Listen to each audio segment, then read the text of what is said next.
चाहे वो जीतन राम मांझी जी की बात करिए, चाहे वो हमारे बड़े भाई की ही बात करिए, ये लोगों के मुंह से चू तक आवाज नहीं निकलता।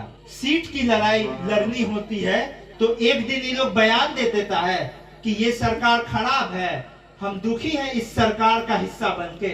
अगले ही दिन सीट का गिनती बढ़ जाता है तो एक के दिन में ये लोग बयान पलट देते हैं कि मुख्यमंत्री सुशासन बाबू है। जनता से वोट ले लिया ये लोग, लेकिन जनता से कोई लेना देना नहीं है। यही प्रयास है कि दिग्भ्रमित करके हम भी ओझराते रहे मुख्यमंत्री के पीछे पीछे, डबल इंजन का पिछलग्गू डब्बा बन के लाभ लेते रहे। हमारे नेता रामविलास पासवान जी भी, हमारे बड़े पापा, अनेकों बार बड़े बड़े पद पे रहे, देश प्रदेश का संचालन किया, लेकिन कभी कुर्सी के लिए अपने विचारों के साथ समझौता नहीं किया। अगर सही में इनको दिक्कत है तो इस्तीफा देके दिखाए। हमारे नेता के नाम पे लोग राजनीति कर सकते हैं, लेकिन हमारे नेता वाला एक भी गुण नहीं है। केंद्रीय मंत्री चिराग पासवान 2005 से पहले जंगल राज करते हैं, लेकिन अब देखिए उनके भाई उन पे बरसते हुए नजर आ रहे हैं और कह रहे हैं ये तथाकथित मंगल राज है।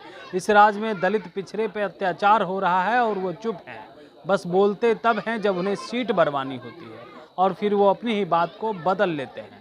और ऐसे में देखिए लगातार यश पासवान दलित चौपाल के माध्यम से दलित के बीच जाते हैं और दलितों की समस्या सुनते हैं। ऐसा आपने कहीं नहीं देखा होगा कि कोई दलित नेता किसी दलित बस्ती में जाकर के उनकी समस्याओं को सुने, उनसे रूबरू हो कि क्या दिक्कत आ रही है। वहीं चिराग पासवान पर भी बड़ा हमला करते हुए नजर आ रहे हैं।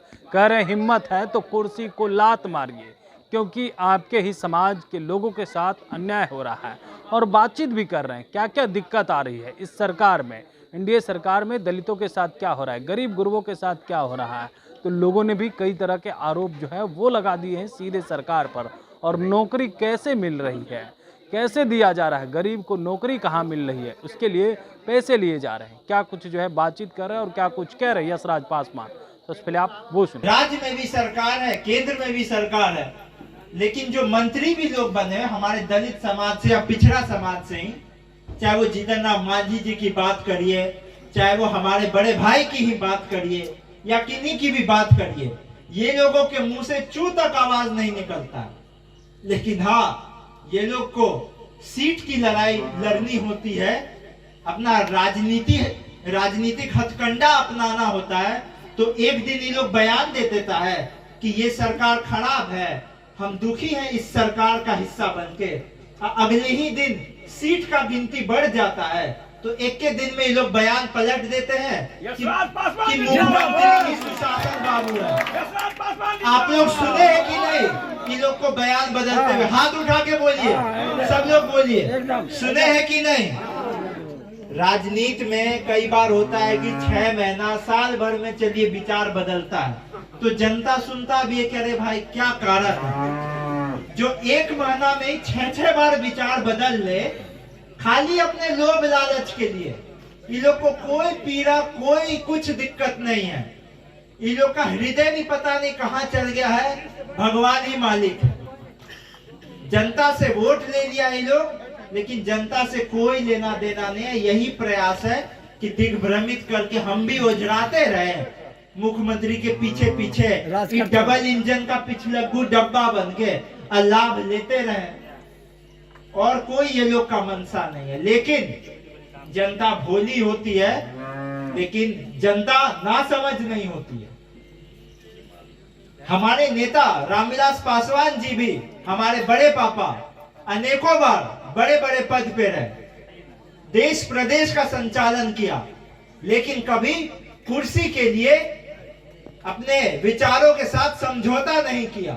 उन्होंने 2-2 बार सरकार से अपनी हिस्सेदारी पीछे कर ली। एक बार सरकार 1 वोट से गिरा दी और उसके बाद 2002 में जब गोधरा कांड हुआ था, उसमें विचारों का जब मतभेद हुआ, 2002 में कोई चुनाव नहीं था। 2002 के बाद अगला चुनाव सिर्फ 2004 में ही था। लेकिन 2002 में जब वो अटल बिहारी वाजपेयी जी के सरकार में केंद्र मंत्री थे और 2002 में जो गोधरा कांड हुआ था और कुछ कारणों की वजह से, मतभेद के कारण वो असहज महसूस कर रहे थे और उनको लगा कि जनता की सुनवाई नहीं हो रही है। तो चुनाव से पहले, चुनाव में 2 साल था, तब भी बीच में उन्होंने अपने मंत्री पद से इस्तीफा दिया था। क्यों? क्योंकि उनको कोई लोभ लालच नहीं था, जनता की सुनवाई के लिए। इसीलिए जनता ने उन्हें बार बार हर परिस्थिति में उनका साथ दिया, उनका समर्थन दिया।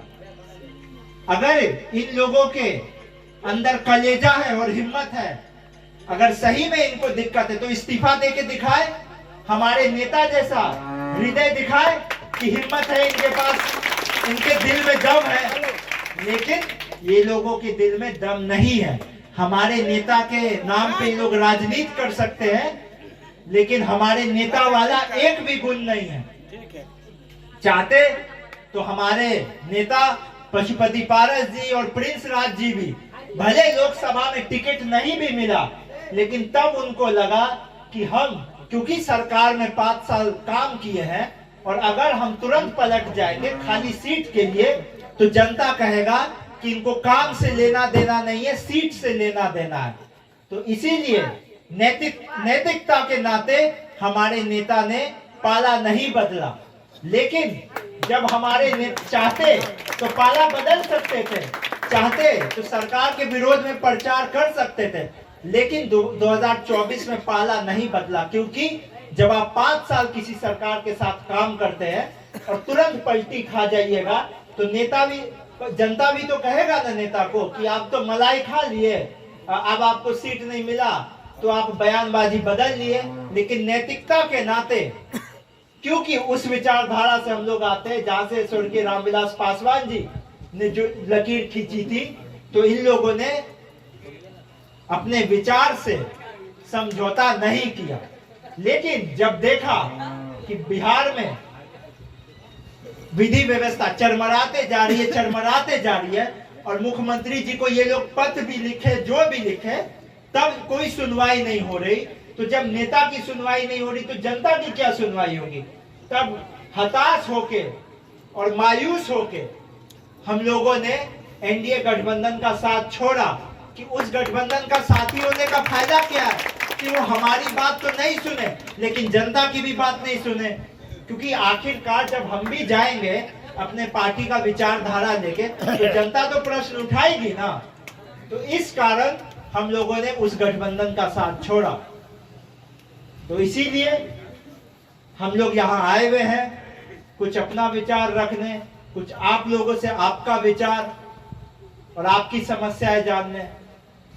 और हम अपने बातों के अंत में इतना ही कहेंगे कि जैसा हमने शुरू में कहा था कि हम यहाँ वोट के लिए नहीं आए, हम बस इसलिए आए हैं कि आप ऐसे नेता को चुनिए, ऐसे दल, ऐसे लोगों को चुनिए जो अगर काम 100% नहीं भी करा पाए, लेकिन 100% आपके सुख और दुख में खड़ा रहे, ताकि आपके पीड़ाओं का भार कम हो सके। तो इन्हीं शब्दों के साथ, तो आपने सुना यशराज पासवान का, वो बरसते हुए नजर आ रहे हैं, अपने भाई को कह रहे हैं कुर्सी को लात मारिए, क्योंकि रामविलास पासवान जब जनता की बात आती थी तो उन्होंने मंत्री पद से लात मार दी थी। और आप में यह हिम्मत नहीं है कि आप जो है मंत्री पद से लात मार सकते हैं, सिर्फ मलाई खाना आप जानते हैं। कमलेश कुमार, बोले भारत, दरभंगा।